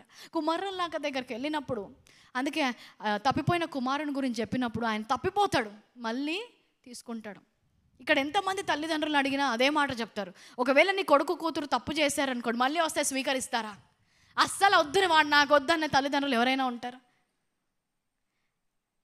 శారీరక తల్లిదండ్రులే నువ్వు అన్నిసార్లు నీ కుమార్తెను అంగీకరించగలిగితే పరలోక తండ్రి నిన్ను త్రోసి వేస్తాడని నువ్వు ఎలాగనుకుంటున్నావు? అంటే నువ్వు ఆయన కంటే ప్రేమ గలవాడుగా. నీ కుమార్తెను ఏదో ఒక కోపం వచ్చి ఒక నిమిషం లాక్ వేస్తావేమో, రూమ్లో ఒక దెబ్బ కొడతావేమో, మళ్ళీ సాయంత్రం అయ్యేసరికి మళ్ళీ నువ్వే వండి అన్నం పెట్టి పడుకోబెడతావు. అంతకంటే ఎక్కువ ప్రేమ కనికరము గల దేవుడు అంట. హల్లెలూయా. నా యొక్క put that my sheep will here my voice. నా గొర్రెలు తప్పిపోయినప్పుడు వాటి కోసం పరిగెత్తే దేవుడు అంట. ఎప్పుడు కూడా ఇలాంటివి చెప్పినప్పుడు ప్రాడిగల్ సన్ లేదంటే తప్పిపోయిన గొర్రెల గురించి చూసినప్పుడు కేవలం రక్షణ మాత్రం కోసం వరకే అనుకుంటారు. తప్పిపోయిన గొర్రె అంటే ఎవరు అనుకుంటారు? దేవునిలో లేనివాడు అనుకుంటారు. కానీ ఈ గొర్రెకు ఆల్రెడీ కాపరి ఉన్నాడు. అంటే రక్షించబడిన గొర్రె ఇది. హల్లెలూయా. రక్షించబడిన వారిని గొర్రె అన్నారు. ఆయన కాపరి ఉంది కాబట్టే అది గొర్రె. ఆయన కింద ఉన్నారు కాబట్టే అది గొర్రె. నా గొర్రెలు నా స్వరం విను, నేను వాటిని ఎరుగుదును, ఆయన నన్ను వెంబడించు, అవన్నీ నన్ను వెంబడించును. Next verse. నేను వాటికి నిత్య జీవం ఇచ్చుచున్నాను కనుక అవి ఎన్నటికీ నశింపవు, ఎవడును వాటిని నా చేతిలో నుంచి అపహరింపడు. హల్లెలూయా. అవి ఎప్పుడు నా దగ్గరే ఉంటాయి. నా దగ్గర నుంచి తీసివేయగల శక్తి దేనికి లేదు అంట. అందుకే ఆయన ఏమంటున్నాడు? మంచి కాపరి. ఆయన మంచి కాపరి. చివరికి ఒక వచనం చదువుతాం. Let's go to English. Romans chapter 5 verse 8. Put in amplified directly.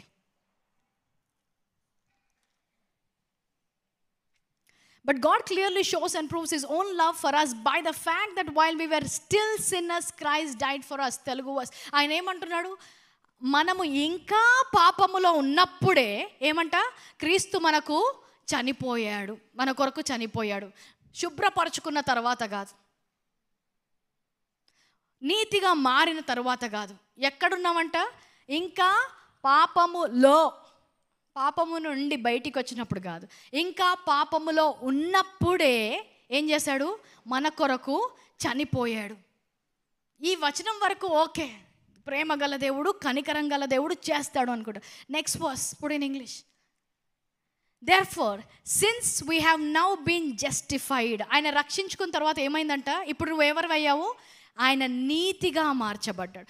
ఇప్పుడు నువ్వు జస్టిఫైడ్, ఇప్పుడు నువ్వు నీతిగా మార్చబడ్డావు. Declared free of the guilt of sin by his blood. పాపములో ఉన్న వ్యక్తిని ఆయన ప్రేమ ద్వారా ఆయన రక్షించుకొని నీతిమంతుడుగా చేసి ఆయన కుమారుని యొక్క రక్తముతో కడిగి శుద్ధీకరించి పెట్టాడంట. ఇప్పుడు ఎలాగున్నావు? అప్పుడు ఎలాగున్నావు? పాపములో ఉన్నావు, మురికిలో ఉన్నావు. ఇప్పుడు ఎలాగున్నావు? పరిశుద్ధంగా ఉన్నావు, శుద్ధి చేయబడ్డ వ్యక్తిలాగా ఉన్నావు. ఈ ఇద్దరిలో ఎవరిని ఎక్కువ ప్రేమించవచ్చు?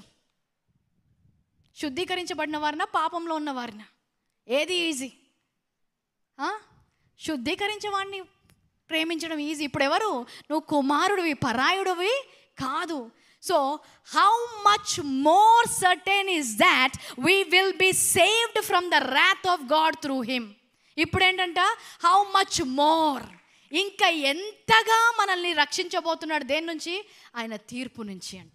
Put the verse in Telugu. ఎప్పుడైతే నువ్వు రక్షించబడలేదో అప్పుడే నిన్ను రక్షించుకున్నాడు.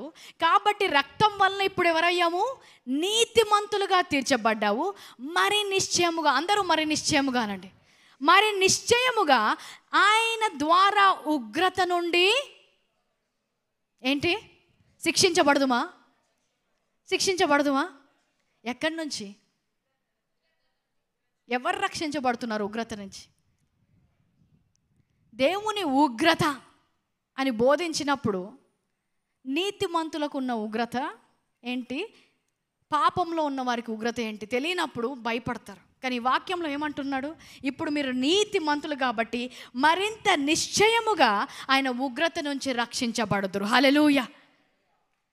ఇప్పుడు మొట్టమొదటిసారి ఆయన సన్నిధిలోకి వచ్చినప్పుడు లేని భయము, కుమారుడైన తర్వాత భయం ఎక్కువైందేంటి? పాపములో ఉన్నప్పుడు లేని భయము, పరిశుద్ధుడిగా మార్చబడిన తర్వాత భయం అయిందేంటి? అప్పుడు ఎవరో తెలియదు, ఫ్రెండ్స్తో వచ్చా కూర్చున్నావు, ఎవడేంటో తెలియదు, మంచిగా కూర్చున్నావు. ఇప్పుడు భయం వేస్తుంది కూర్చోవడానికి, ఎవరేమనుకుంటున్నారో అనుకుంటున్నావు. ఇప్పుడు రక్షించబడిన తరువాత ఉగ్రత ఎక్కువ వస్తుంది అనుకుంటున్నావా? వాక్యంలో ఏమంది? మరి నిశ్చయముగా ఉగ్రత నుండి రక్షించబడదు అంటున్నారు. హల్లెలూయా. చప్పట్లు కొట్టి దేవుని స్తుతిద్దామండి.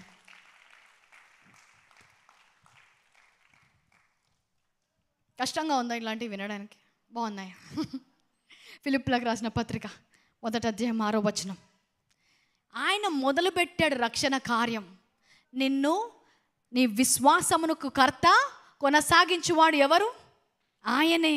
మొదటి దినము నుండి ఇది వరకు సువార్త విషయంలో మీరు నాతో పాలివారంటూ చూచి మీలో ఈ సత్క్రియను ఆరంభించిన వాడు యేసుక్రీస్తు దినము వరకు దానిని కొనసాగించుడని రూఢిగా నమ్ముచున్నాను. ఏం ఆరంభించాడు దేవుడు నీ జీవితంలో? రక్షణ కార్యము. దాన్ని ఎవరు కొనసాగిస్తారంట? తెలుగు అర్థమవుతుందా? అర్థమైన వాళ్ళు చెప్పకపోతే నేను ఇంకా డీప్ వెళ్ళాను, ఇక్కడికి ఆపేస్తాను. మీకు అర్థం కావట్లేదేమో అనుకో. ఈ సత్క్రియను ఆరంభించిన వాడు ఎవరు? ఆయన ఎప్పటి వరకు అంట? యేసుక్రీస్తు దినము వరకు, అంటే ఆయన రెండవ రాకడ వరకు దీన్ని కొనసాగించునని పౌలు రూఢిగా నమ్ముచున్నాడు. No doubt you will be saved till he comes back. You will walk in his salvation till he comes back. ఆయన రక్షణ మీలో కొనసాగబడుతుంది. ఆయన వచ్చే వరకు కూడా కొనసాగించువాడు ఆయనే కాబట్టి ఆయన కొనసాగిస్తాడు అంటున్నాడు. హల్లెలూయా. అందుకనే ఏం చేయాలంటే గనుక అంటే ఇంకా అయిపోలేదని చెప్పండి. ఆ వచనం ఇంకా అయిపోలేదు.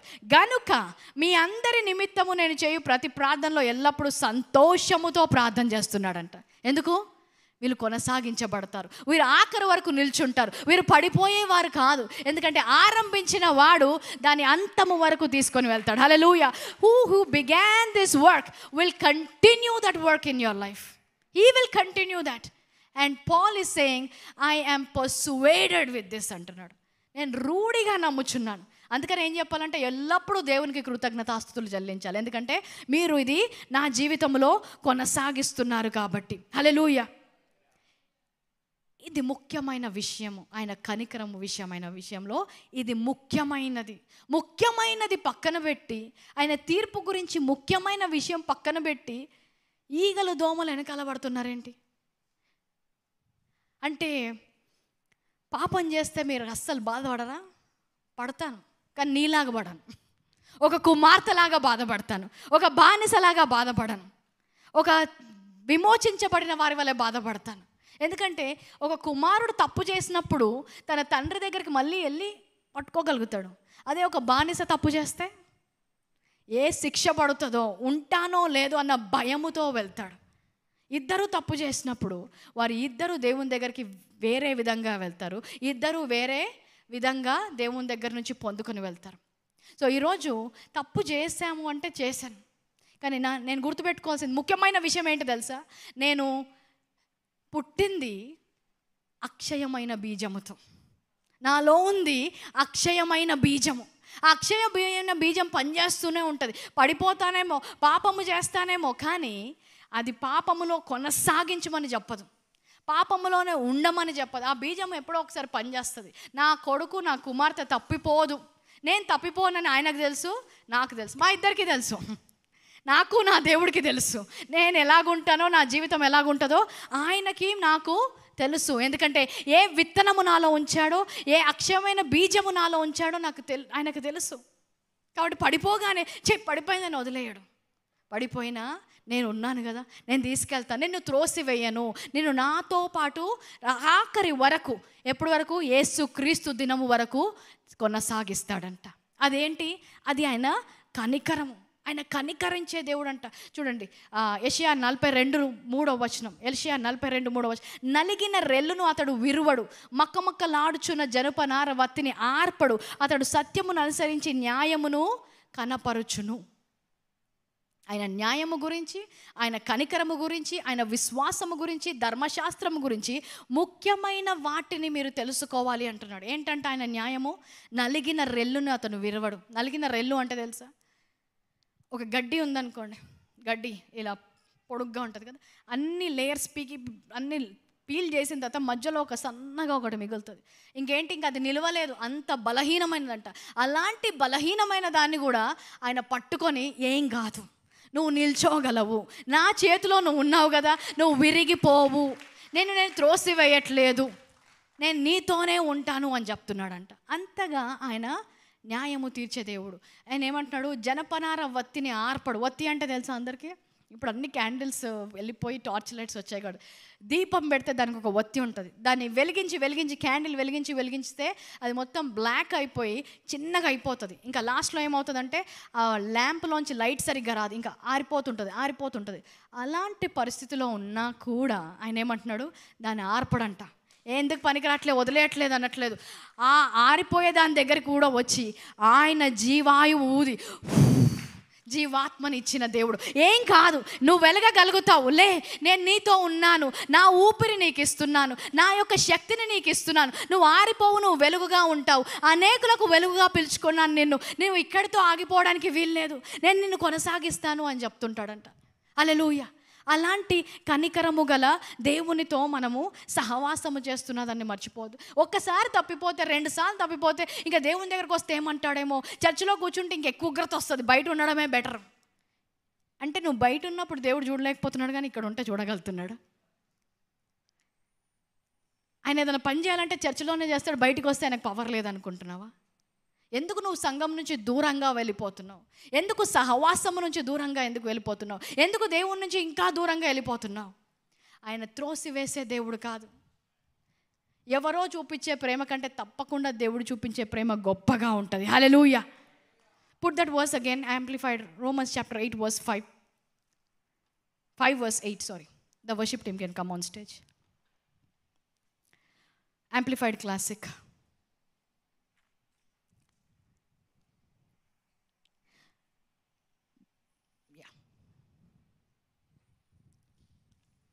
But God clearly proves his own love for us by the fact that while we were still sinners, Christ died for us. Verse 9. Therefore, since we are now justified, made righteous, and brought into right relationship by Christ's blood, how much more we shall be saved by him from the indignation and wrath of God. ఆయన ఎప్పుడూ కూడా ఎవ్వడూ కూడా ముట్టుకోని దాన్ని ముట్టుకోవడానికి వచ్చాడు. ఎవరు కూడా చూడని దాన్ని చూడడానికి వచ్చాడు.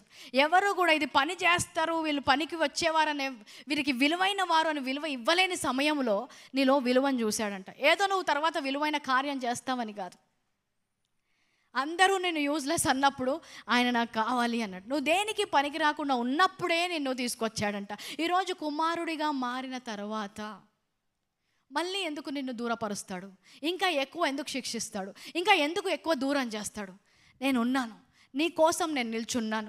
నువ్వు ఎవరిని చూడాల్సిన అవసరం లేదు. ఈరోజు ఎలాంటి పరిస్థితిలో ఉన్నా, ఎంత బలహీనంగా ఉన్నా, అలాంటి రెల్లులాగా ఉన్నా, మకమకలాడుతున్న వత్తిలాగా ఉన్నా కూడా నేను కనికరము గల దేవుణ్ణి, నేను కనికరము గల దేవుణ్ణి. అది ముఖ్యమైన విషయం. ఆ విషయాన్ని మర్చిపోయి ఆయనకు దూరంగా వెళ్ళడం కాదు, ఆయనకి దగ్గరగా రావాలంట. హల్లెలూయా.